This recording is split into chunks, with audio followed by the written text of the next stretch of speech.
Саламатсыңарбы достор. Бүгүнкү биздин жасалып турчу тамак крем суп брокколи деп атап коебуз. Суп дегенде баарыбызга эле таандык. Суюктук кошулат. Суунун ордуна биз бүгүн ушундай сүт каймагын кошобуз. Бизге керектелүүчү азыктар булар: сүт каймагы, брокколи, шпинат жалбырагы, майонез, кара мурч жана туз кошобуз.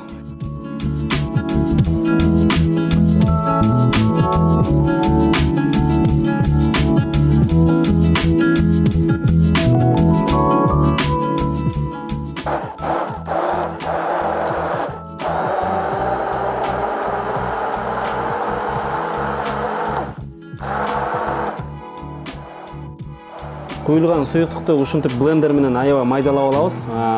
Бардыгы бирдей болуш керек. Арасындагы чоң-чоң кесиндилери калбаш керек.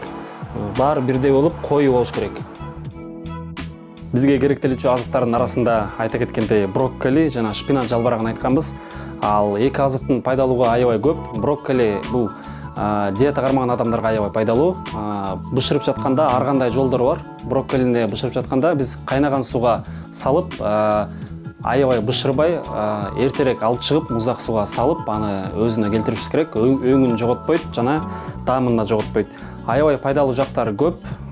Эрте менен жесе болот, каша менен, омлет менен жасап жесе болот, суп кылып жасап жесе болот. Экинчи тамакка гарнир катары берсе де болот. Айта кеткендей, биздин супка керектелүүчү специялар булар: туз жана кара мурч.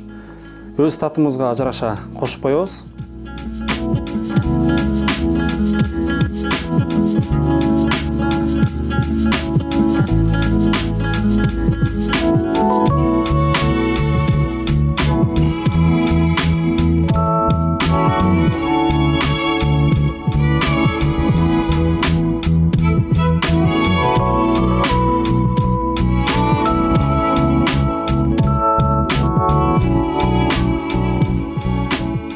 Мынакей достор, биз жасаган суп даяр болду. Аябай сулуу жана даамдуу суп болуп эсептелинет.